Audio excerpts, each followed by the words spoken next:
Sabi ng kantang Till My Heart Aches End, I recall when you said that you would never leave me. I was afraid this time would come. I wasn't prepared to face this kind of hurting from within. Nakaka-relate ka ba? Nagmahal, nasaktan, may paghiwalay. Sa Netflix film, The Last Goodbye, si Hart valedictorian pero sugatan sa pagkawala ng nanay niya. At si Xavier, sugatan rin dahil iniwan ng kanyang ama. Dalawang kabataang may bubugang puso pero unti-unting hinilom ng pagmamahal.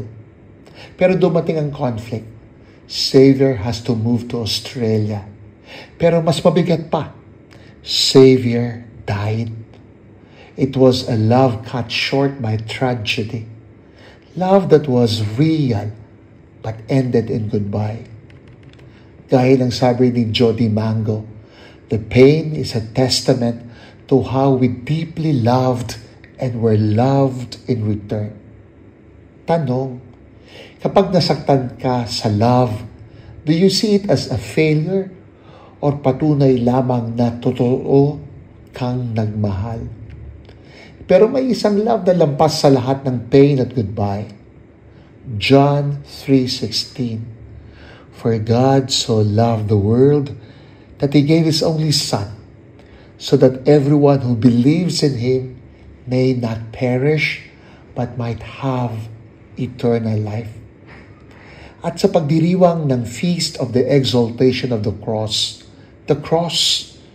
painful, tragic, even deadly, pero sa krus ipinamalas ang greatest sign ng pagmamahal. A love not cut short, but fulfilled. A love that saves. So kung may bubog ka, iniwan o nawalan, remember, the pain proves you loved. Pero higit pa roon, tandaan ng puso, God loves you. Manalangin tayo. Panginoon, turuan mo kaming magmahal ng tapat, kahit masaktan. Dahil sa iyong krus, ang iyong pag-ibig ay walang hanggan. Amen.